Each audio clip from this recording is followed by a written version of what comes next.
നമുക്ക് Fox reading പഠിച്ചാലോ? അതും in the simplest way possible. Let's do it. Part 4, candlesticks. So candlesticks എന്താണ് അല്ലെ?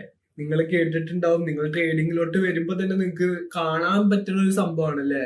എപ്പൊ ചാർട്ട് നോക്കിയാലും ചിലപ്പോൾ കാൻഡിൽ സ്റ്റിക്സ് ആയിരിക്കും നിങ്ങൾ ഫസ്റ്റില് കാണാം.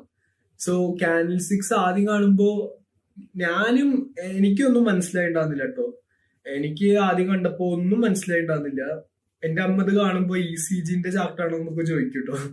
അപ്പോ നമ്മൾ കാൻഡിൽ സ്റ്റിക്സ് എന്ന് മനസ്സിലാക്കേണ്ടത് എന്താന്ന് വെച്ച് കഴിഞ്ഞാൽ, കാൻഡിൽ പോലത്തെ സ്റ്റൈലുള്ള ചാർട്ട്, അത് വെച്ചിട്ട് നമുക്ക് opening price, closing price, highest എത്ര പോയി, എത്ര ലോവസ്റ്റ് പോയി, ആ ഒരു ടൈം ഫ്രെയിമിൽ എത്ര പോയി എന്ന് മനസ്സിലാക്കാൻ യൂസ് ചെയ്യണതാണ് ഈ കാൻഡിൽ സ്റ്റിക്സ്.